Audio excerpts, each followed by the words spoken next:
Petrol ડીઝલના ભાવ વધારાને પગલે મોંઘવારીનો માર રાજકોટમાં શાકભાજીના ભાવમાં ભડકો થયો છે। મહત્વનું છે કે ઈરાન અને અમેરિકા વચ્ચે ચાલી રહેલા યુદ્ધની અસર હવે સામાન્ય જનજીવન સુધી પહોંચી રહી છે। રાજકોટમાં ડીઝલના ભાવ વધારાને પગલે પરિવહન ખર્ચમાં ભારે વધારો થયો, જેથી દૂરથી આવતા શાકભાજીના ભાવ વધ્યા।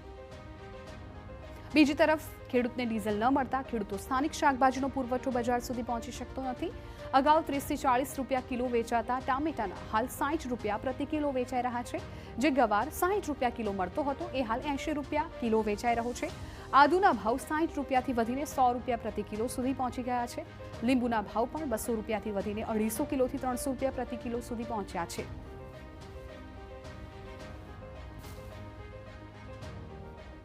લીંબુના 200 હતા, અત્યારે 250 થઈ ગયા છે અને કોથમરી પહેલે 50-60 ની હતી, અત્યારે 100 રૂપિયાની વેચાય છે। આદુ હતો પહેલે 70 રૂપિયા, અત્યારે 100 રૂપિયા ભાવ થઈ ગયો છે, 30 રૂપિયા એમાં વધી ગયા છે। ફુદીનો તો ઠીક, હવે આપણો લોકલ આવે એટલે એમાં તો કઈ ભાવ વધારાનો હોય નહીં એવું ખાસ। બીજા શાકભાજીમાં પણ શું સ્થિતિ સર્જાશે? હરેક વસ્તુ સમજી લ્યો ને, જો બી વસ્તુ છેટેથી આવે છે, બહારગામથી આવે છે, કોઈ બી વસ્તુ છે એમાં 10-20 રૂપિયાનો વધારો આવ્યો જ છે। ખેડૂતોના જણાવ્યા મુજબ હાલ શાકભાજીનો તૈયાર પાક ખેતરથી માર્કેટિંગ યાર્ડ સુધી પહોંચાડવામાં ભારે હાલાકી પડી રહી છે। વાહનો માટે પૂરતા પ્રમાણમાં ડીઝલ ઉપલબ્ધ ન હોવાથી પાક સમયસર બજાર સુધી લઈ જઈ શકાતો નથી, જેથી તૈયાર થયેલા શાકભાજી ખેતરમાં જ સડી રહ્યા છે। ખેડૂતોનું કહેવું છે કે સરકાર તાત્કાલિક ખેડૂતો માટે ડીઝલની વૈકલ્પિક વ્યવસ્થા કરે, તેમજ કૃષિ અને શાકભાજી પરિવહન માટે ખાસ સુવિધા ઊભી કરે, જેથી ખેડૂતોનો પાક બચી શકે અને બજારમાં પુરવઠો યથાવત રહી શકે।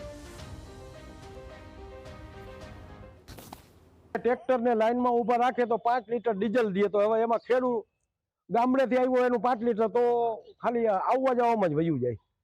તે પછી આ શાકભાજી વાળાને ડીઝલ વગર શાકભાજી યાર્ડમાં કેમ પુગાડવું, એના શાકભાજી એમને બગડે છે।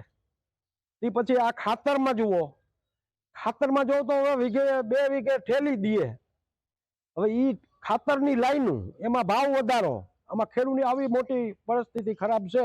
એમાં એવું છે કે જૂનાગઢ રોડ કે ધોરાજીમાં કોઈ તમે ડીઝલ નથી, ફક્ત અહીંયા 3 ડેલ વાળા પાસે પંપ છે, ના ડીઝલ છે, એમાં 1000 રૂપિયાનું ડીઝલ નાખે તો ગમનાળે પંપે અને 500 નું ડીઝલ નાખે। આ રીતે કઈ ડીઝલ નથી અને આ રીતે ખેડૂતો હેરાન પરેશાન છે। સીઝન હાલે અત્યારે સરકારને એમ કહેવા માંગુ છું કે કાંઈક ને કાંઈક વ્યવસ્થા કરો આમાં ડીઝલ માટે, ખેડૂતોને આ કેવી રીતે ખેતી કરવી એમ। હવે રોજનું 7-8 હજારનું ડીઝલ 500-1000 માં ન ભેગું થાય।